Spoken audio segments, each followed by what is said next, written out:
학개와 스가랴 그리고 말라기 이 선지서는 회복의 선지서다 그렇게 말을 합니다. 왜냐하면 유대 백성들이 바벨론의 포로로 잡혀갔다가 되돌아왔었을 때에 그들을 향한 예언서이기 때문에 그렇습니다. 그런데 이 학개와 스가랴와 말라기 선지서는 그 선지자들이 바로 예수 그리스도에 대해서 예언을 했고, 그리고 성전을 이제 지어 갈 것들을 준비하면서 바로 신약의 교회와 바로 연결지은 예언들이 계속 나오는 것을 보게 되어집니다. 그래서 이 스가랴서를 우리가 보게 되어지면 바로 복음서를 구약의 언어로 보는 것처럼 그리스도에 대한 예언을 보면서 예수님에 대해서 구약적 표현으로 표현되어지고 있는 것들을 우리는 바라보게 되어집니다. 자, 우리가 쭉 스가랴서를 말씀을 통해 들었습니다마는 스가랴서 9장에 보면 예수님이 나귀를 타고 예루살렘 성에 입성하실 것에 대해서 예언을 하고, 스가랴서 10장에 보면 봄비를 때를 따라 내려주시는 것처럼 신약의 교회가 오순절 성령이 임하게 될 것이다. 그것에 대해서 말씀을 합니다. 여러분, 스가랴서 11장은 가룟 유다가 은 30냥의 수를 팔 것이다 라고 하는 것들에 대한 예언이 나오는데, 결국 그 일로 인해서 AD 70년 로마의 티투스 장군에 의해서 바로 예루살렘 성이 무너지게 되는 것을 보게 되어집니다. 그리고 스가랴서 12장과 13장 1절까지 보면 메시아 시대가 오게 되어지면 죄를 씻는 샘이 열리게 될 것이고, 누구든지 바로 그 주님 앞에 나오면 사주의 감의 은혜를 받을 것이다 라고 하는 말씀을 하고 있는 것을 보게 되어집니다. 그래서 우리가 어제 생각해 보았습니다마는 13장 1절에 보면 그날의 죄와 더러움을 씻는 셈이 다윗의 족속과 예루살렘 주민을 위하여 열리리라, 이렇게 말씀을 하면서 구석구석에서 바로 오실 메시아에 대한 예언을 하고 있는 것을 보게 되어집니다. 자, 이러한 말씀을 하면서 왜 너희들이 중단된 성전을 회복해야 되느냐? 왜 너희들이 중단된 성전을 지어야 되느냐? 16년 동안 중단되었던 그 성전이 지어져야 되는 이유에 대해서 쭉 말씀하고 있는데, 그것은 신약 시대에 교회가 왜 세워져야 되느냐라고 하는 말씀으로 우리가 이 말씀을 받게 됩니다. 스가랴서 14장 10절 말씀에 보면 이렇게 말씀을 합니다. 온 땅이 아라바 같이 되되 게바에서 예루살렘 남쪽 림몬까지 이를 것이며 예루살렘이 높이 들려 그 본초에 있으리니 베냐민 문에서부터 첫 문자리와 성모퉁이 문까지 하나넬 망대에서부터 왕의 포도주 짜는 곳이라, 그렇게 말씀했습니다. 이 본문을 보게 되어지면 지리적인 어떠한 큰 변화가 일어날 것이다, 그렇게 말을 하고 있습니다.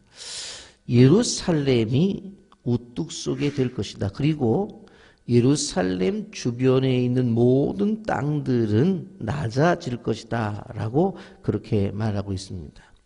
근데 사실 지리적으로 보면 어떻게 되어지냐면은 예루살렘이 주변의 산들보다 낮아요. 그리고 시온산이 그 중에서 제일 낮은 선인 것을 볼 수가 있습니다. 그런데 이제 오히려 가장 낮은 예루살렘 성이 바로 가장 높아지고 그리고 주변에 높아진 산들이 낮아진다라고 그렇게 말합니다. 그러면서 아라바를 이야기하는데 사실 아라바는 바로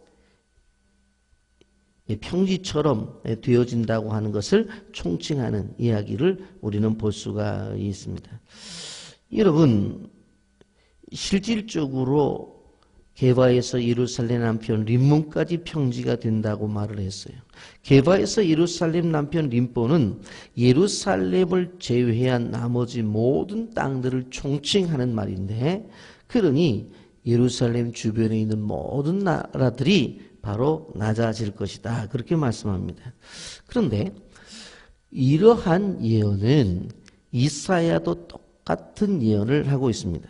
이사야서 2장 2절 말씀에 보면 말일에 여호와의 전의 산이 모든 산 꼭대기에 굳게 설 것이요 모든 작은 산 위에 뛰어나리니 만방이 그리로 모여들 것이니라, 그렇게 말씀하고 있습니다.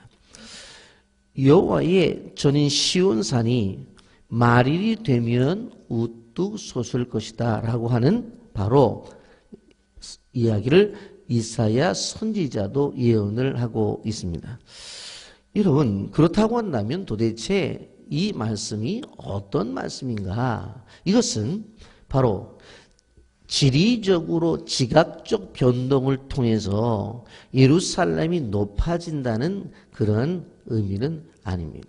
뭐 갑자기 지진이 일어나고 막 그래서 땅이 높아지고 낮아져서 갑자기 낮아졌던 이 예루살렘 땅이 높아지고 주변에 높아졌던 산들이 갑자기 낮아진다, 그런 것을 이야기하는 것이 아니라 바로 당시에 세상에 있던 수많은 종교들이 자기들이 가장 높은 것이라고 주장을 했던 것들이 낮아져 버리고 철학자들의 주장들이 가장 자기들이 옳다고 주장을 했지만 그런 것들이 다 바로 낮아져 버리고 바로 하나님을 믿는 믿음의 복음의 진리가 우뚝 설 것에 대해서 말씀하고 있는 것을 볼 수가 있습니다.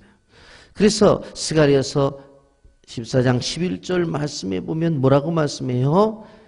사람이 그 가운데 살며 다시는 저주가 있지 아니하리니 예루살렘이 평안히 서리로다. 이제 어떻게 해요? 폐허가 된 도시에는 사람들이 살고 있지 않았어요. 무너진 성전 주변에 사람들이 몰려들지 않았어요.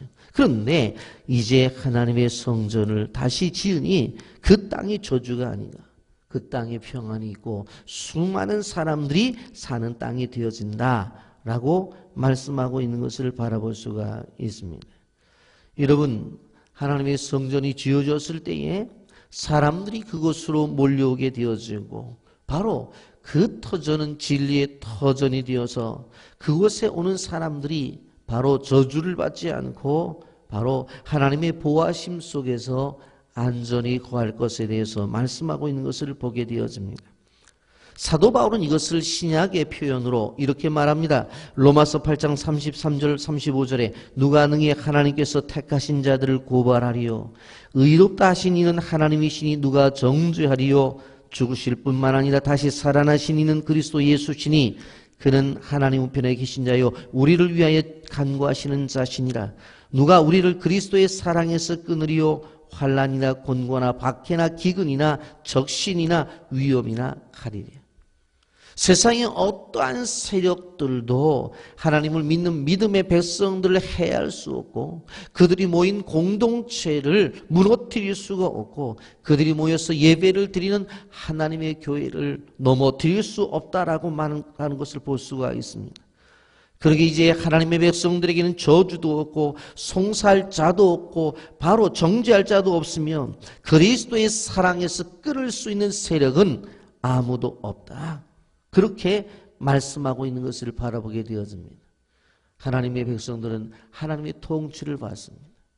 성전은 하나님이 통치하시는 장소고 교회는 하나님이 통치하시는 장소이기 때문에 그렇습니다. 여러분 9절 말씀 보시오. 이렇게 말하잖아요. 여호와께서 천하의 왕이 되시리니 그날에는 여호와께서 홀로 한 분이실 것이요 그의 이름이 홀로 하나이실 것이라. 여호와의 외에 이름이 없다는 거예요. 왜 그래요? 그분이 천하의 왕이고 여호와께서 홀로 한 분이고 그의 이름이 홀로 하나이다. 그 누구도 그의 이름을 감히 견줄 만한 이름이 없다라고 말하는 것입니다.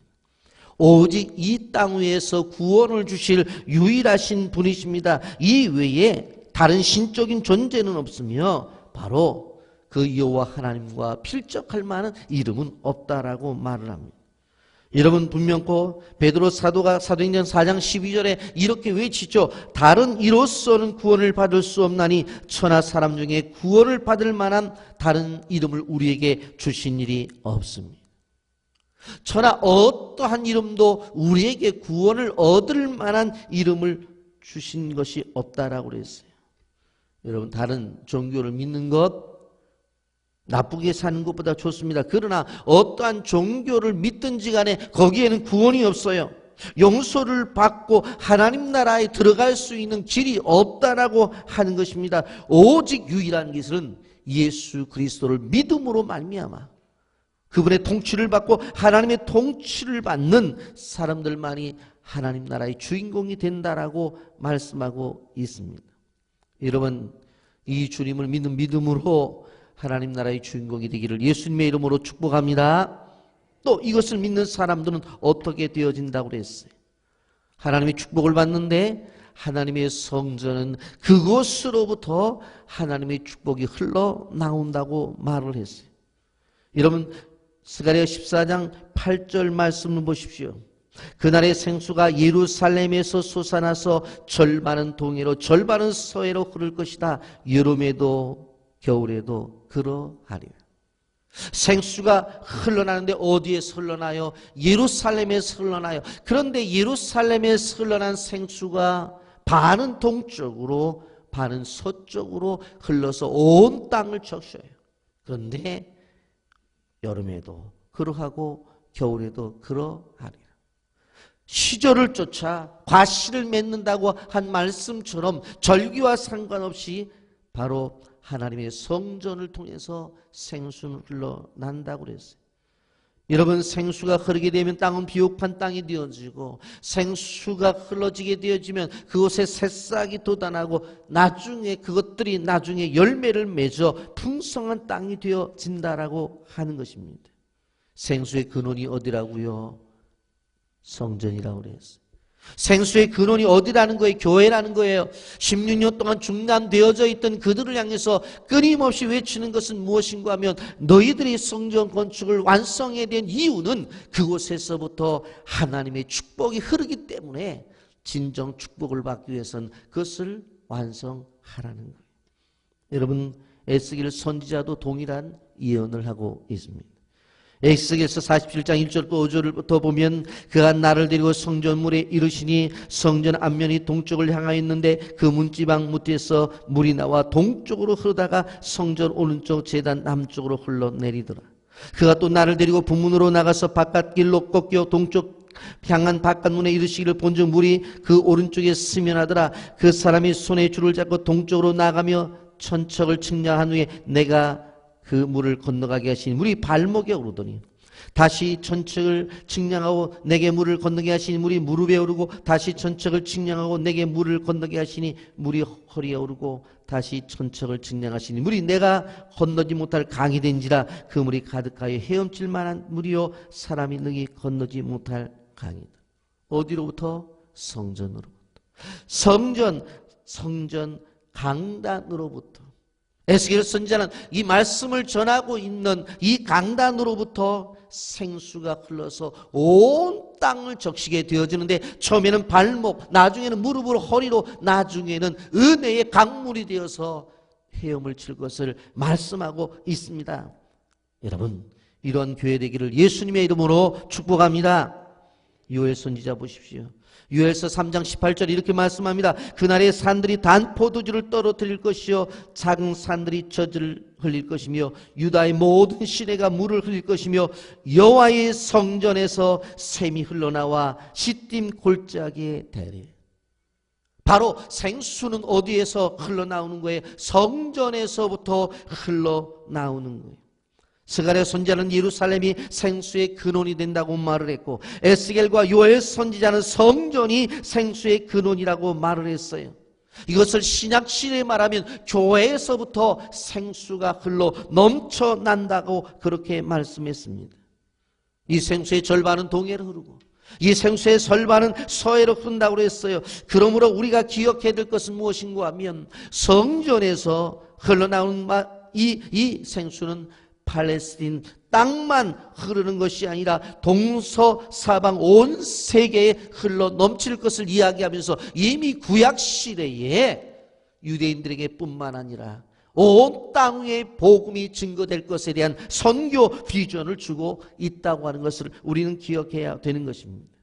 이 비전이 신약시대의 교회에 와서 이루어지고 있고, 바로 이 생수의 근원이 구약에서는 성전으로부터, 신약에서는 교회로부터 이 생수가 흘러나갈 온 세계를 적실 것에 대해서 말씀하고 있는 것을 바라볼 수가 있습니다. 우리가 교회를 지어야 될 이유가 여기에 있는 것입니다. 하나님께서는 구약에는 성전을 통해서, 신약시대의 교회를 통해서 그곳에서부터 생수가 흘러나와 온 땅을 적신다고 그랬습니다. 여러분, 우리는 하나님께서 우리에게 주신 복을 가두어서는 안 돼요. 가둔 물은 썩을 수밖에 없어요. 흘러가는 물이 결국 새롭게 생수가 되는 것처럼 우리가 하나님의 교회를 바로 세워서 동해로 흘려보내고 서해로 흘려보내고 열방으로 흘려보내서 이 물을 마시는 자마다 새롭게 일어나는 귀한 역사를 경험해야 된다고 하는 것입니다. 우리는 물을 흘려보내고 있습니다.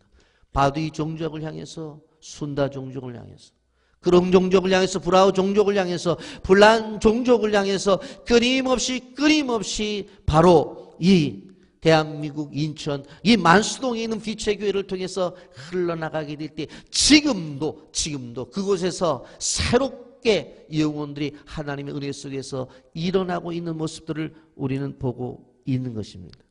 그렇다면 하나님께서 이 성전을 어떻게 하시냐, 신약시대의 교회를 어떻게 하시느냐, 끝까지 보호해 주신다고 말씀했습니다. 여러분, 스가랴서 14장 1절 2절을 보십시오. 여호와의 날이 이르리라. 그날에 내 재물이 약탈되어 내 가운데서 나누리라. 내가 이방 나라들을 모아 예루살렘과 싸우게 하리니 성벽이 함락되며 가옥이 약탈되며 분노가 욕을 당하며 성읍 백성이 절반이나 사로잡혀가려니와 남은 백성은 성읍에 끊어지지 아니하리라. 예루살렘이 열방의 침공을 받아 약탈을 당한다고 하는 것입니다. 여러분, 그래서 4절에 보면 그날에 그의 발이 예루살렘 앞 곧 동쪽 감람산에 서실 것이요 감람산은 그 가운데 통로가 갈라져 매우 큰 골짜기 되어 산 절반은 북으로 절반은 남으로 옮기고. 그러나 하나님의 이러한 환경 속에서도 하나님이 주신 복이 있습니다. 5절이 중요합니다. 5절 보십시오.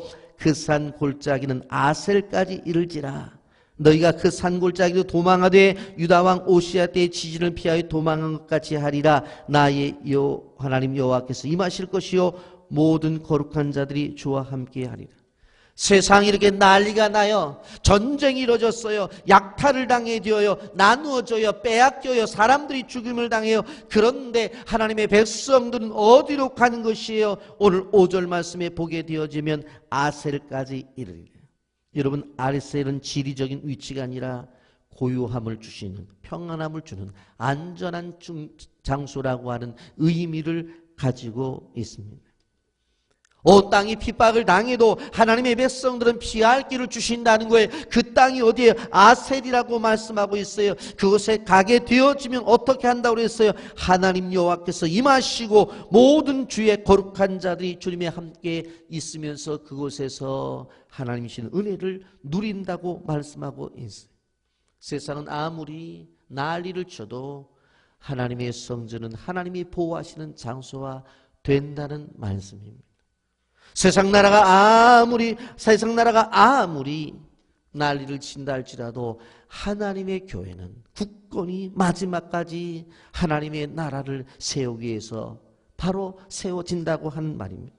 이제 우리가 내일도 좀 생각해 보겠습니다만 넘어가서 16절 한 절 볼까요? 예루살렘을 치러 왔던 이방 나라들 중에 남은 자가 해마다 올라와서 그 왕 만군의 여호와께 경배하며 초막절을 지킬 것이라.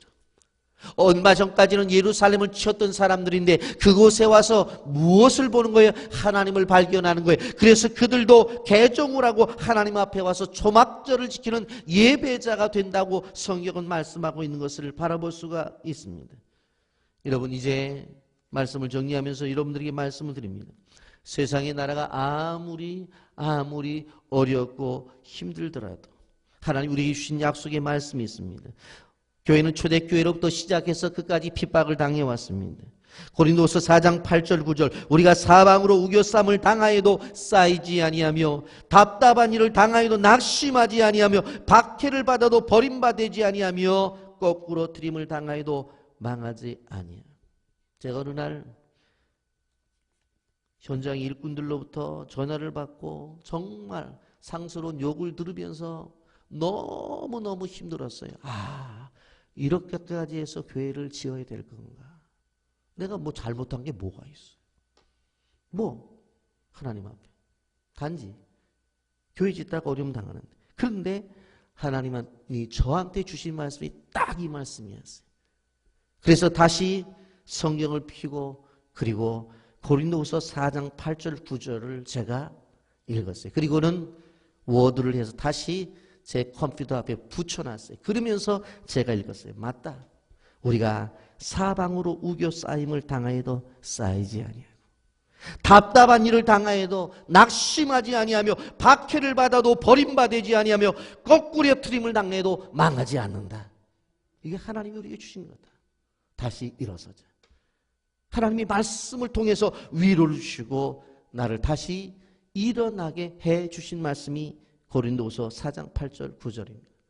누가 나를 향해서 무엇이라고 말을 해도 상스러운 욕을 하더라도 나는 거꾸로 트림을 당하지 않고 망하지 않는. 여러분 왜 그래요? 고린도후서 4장 7절 이렇게 말합니다. 우리가 이 보배를 질그릇에 가졌으니 이는 심히 큰 능력은 하나님께 있고 우리에게 있지 아니함이라. 질그릇같이 연약한 성도이지만 복음의 보배를 갖고 있으면 그 사람은 절대적으로 하나님의 능력 아래에 있는 존재들이지 우리의 연약함 아래에 있는 존재가 아니라고 하는 것입니다. 여러분, 스가랴서의 전반부는 무엇을 이야기하고 있습니까? 너희들이 하나님의 성전을 도대체 어떻게 생각하고 있느냐. 그걸 묻는 거예요. 16년 동안 저렇게 버려진 성전을 어떻게 생각하고 있느냐. 여러분, 우리는 기억해야 돼요. 디모데전서 3장 15절에 이렇게 말합니다. 만일 내가 지체하면 너희로 하여금 하나님의 집에서 어떻게 행하여야 할지를 알게 하려 함이니 이 집은 살아계신 하나님의 교회요 진리의 기둥과 터이니라. 여러분, 교회를 뭐라고 말했어요? 하나님의 집이라고 말을 했어요. 집이라고 하는 것은 누가 거해요? 우리의 집은 우리가 거하는 것처럼 바로 교회는 하나님이 거하시는 집이에요. 그렇기 때문에 구약적 표현을 쓴다면 너희들이 살 집을 저렇게 다 짓고 편안하게 살면서 어떻게 하나님이 사시는 성전을 저렇게 16년 동안 방치할 수 있느냐. 학개서의 외침이었어요. 우리도 이 소식을 들어야 돼. 여러분, 예배 끝나면 다 집에 가겠죠? 일 끝나면 집으로 돌아와서 자녀들과 함께 하죠. 그렇다면 우리는 한 번쯤은 우리가 교회를 짓다가 놔둔 저 장소를 한번 생각해 봐야 된다고 하는 거예요. 그게 하나님의 집이라고 믿는다면, 그걸 하나님의 집이라고 믿는다면, 여러분, 하나님은 교회와 복음의 진리를 외치는 그 하나님의 공동체를 높은 산이 되도록 만들어 주셨습니다. 모든 진리의 중심이 될 것으로 말씀하셨습니다. 그리고 그 중심인 그 교회를 통해서 생수가 흘러내는 축복의 근원으로서 그것으로부터 동쪽으로 서쪽으로 겨울이든 여름이든지 간에 모든 것들이 흘러나가도록 해주셨습니다. 그러기에 교회를 하나님은 지키시고 보호해 주시고 승리의 반열에 세워주신다고 말씀하셨습니다. 오늘 스가랴 14장의 말씀은 성전을 사랑해라. 신약적 언어를 말한다면 교회를 사랑하라고 말씀합니다. 왜냐하면 그것은 하나님의 교회고 하나님의 집이기 때문에 그렇다고 하는 것입니다. 여러분, 우리 기억해야 됩니다. 우리가 이러한 일을 진행하면서 답답할 때가 있습니다. 여러분, 낙심하지 마십시오. 우겨싸움을 당한다고 해도 절대로 쌓이지 아니합니다. 여러분, 거꾸로 트림을 당한다고 해도 망하지 아니합니다. 이러한 믿음을 가지고 우리 빛의 교회가 생수를 열방 가운데, 온 세상 가운데 아직까지도 복음을 듣지 못한 6,000개 미전도 종족을 향해서 복음의 생수를 흘려보내 그들로 하여금 하나님을 믿어 그들로 하여금 하나님의 백성으로 만드는 복의 통로가 되기를 예수님의 이름으로 축복합니다. 아멘.